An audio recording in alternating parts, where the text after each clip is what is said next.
There are stories that entertain you. There are stories that excite you. And then there are stories that stay lodged somewhere deep in your chest long after they are over. Stories that are so painful, so quietly devastating, that you find yourself staring at the ceiling afterward, wondering how something this cruel was ever allowed to happen. This is one of those stories, and I have to warn you before we go any further, this one is not easy, but it is important. In the underwater kingdom of Atlantis, where magic was real and royalty carried the kind of authority that no one questioned, a queen ruled with absolute certainty. She was not a villain in the traditional sense. She was not cruel for the pleasure of it. But she was something perhaps more dangerous than a straightforward villain. She was a mother who was completely, tragically wrong, and never once stopped to consider that possibility. She had twin daughters. 2 girls, born into the same palace, raised under the same roof, breathing the same royal air. But they could not have been more different.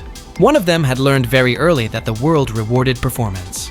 She was charming, clever, and deeply skilled at making herself look like the victim in any situation.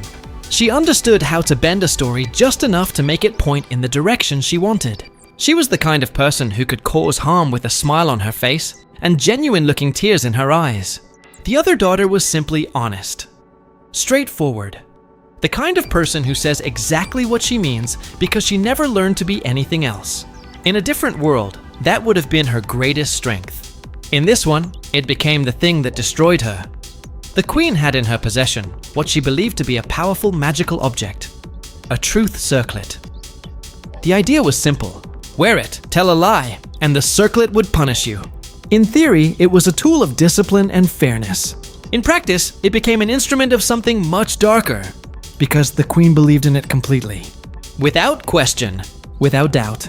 And that blind belief is where everything begins to fall apart. The manipulative sister understood the circlet better than anyone.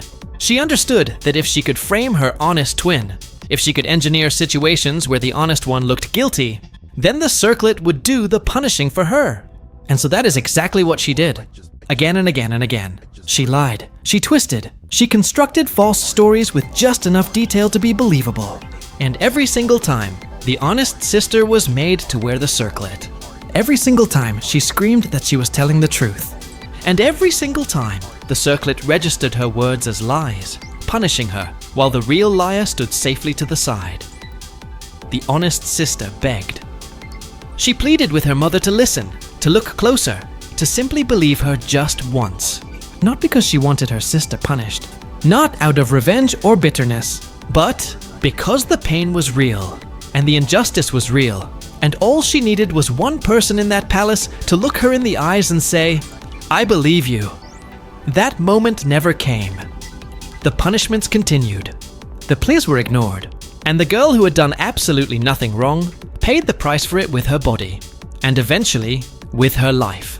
She died in agony, not on a battlefield, not through some grand tragedy, but in a palace full of people who could have saved her and chose not to. Her spirit lingered, as if even in death she could not fully leave, as if some part of her was still waiting for the acknowledgement that never came while she was alive. And then the truth arrived. Not gently, not in a way that allowed anyone to process it with dignity. The body was found. And when people finally looked, really looked, at the circlets that had been trusted so completely, what they found was devastating. They were not magical at all. They were not ancient tools of divine justice. They were cheap, ordinary human toys, objects with no power whatsoever. The punishments had been real. The pain had been real. But the device that supposedly justified all of it had never been real for a single second. The queen, standing in the ruins of everything she thought she knew, understood in one terrible moment exactly what she had done. She had chosen a toy over her own daughter. She had chosen blind faith over the sound of her child's voice begging her to listen. And that realization, complete, inescapable, and arriving far too late, consumed her entirely. She could not carry it. She leapt to her death, taking her regret with her into the dark, and the honest sister's soul, finally free, turned away from the royal family that had failed her in every way that mattered. She didn't look back. Why would she? No one there had ever really seen her when she was alive. This story is not just about magic or kingdoms or royal drama. It is about what happens when a parent stops truly listening to their child. It is about how easily manipulation wins when honesty is never given the benefit of the doubt. And it is about the unbearable cost of realizing the truth one moment too late. Please, just believe the ones who are telling you the truth before it is too late to matter.